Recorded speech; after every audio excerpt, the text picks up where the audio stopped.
We're here at AUVSI with Robert Day from LynuxWorks. And Robert, AUVSI seems like a great show. We're here because any kind of processing or software is important, any kind of UAVs. What kind of brings a company like yours to AUVSI? Yeah, we're certainly seeing a lot more interest from the UAV market in both safety critical and security critical operating systems and platforms. And so, yeah, it's a natural fit for the audience of this show with the products that we provide for safety and security. Now, obviously there's been a lot of the past year, and probably looking forward, there's been a lot of cutbacks in the DoD budget, and a lot of times that can kind of hurt some of the larger primes and that kind of companies, but a lot of times the technology supplier companies that make sort of board level computing and software like you, that can actually kind of benefit us. Is there some ways that you kind of see any opportunities there looking forward at all? Or? Yeah, I mean, I think now, the government and the DoD programs are looking more to COTS, and obviously as a COTS supplier of operating systems, I think we can start to see, or we're starting to see some benefit here. So there's definitely, the aspect of reusability, open standards, and it fits in really quite nicely with the sort of products that we provide. And I think it actually broadens the, the market potential in the DoD for these sort of products now. So yeah, even though there's budget cutbacks, some people still are okay. Now I remember years ago from LynuxWorks, even when it was under a different name, I think years ago, they were always the company to go to for POSIX types of standards.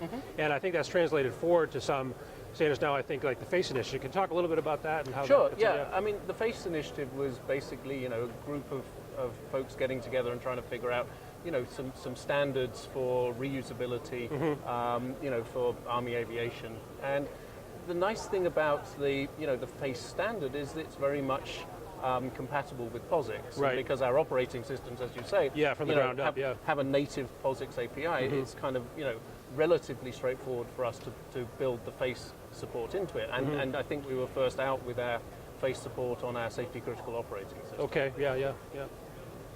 Now, in terms of any, can you talk about any sort of new things happening in your company in terms of technologies, products, that type of things? Anything? Yeah, I mean, we're continuing to evolve and develop our safety and security critical products. Yeah. And we're definitely seeing a kind of a coming together of safety requirements with security requirements, especially in the UAV land where you've got the safety critical aspect of UAVs flying in commercial space.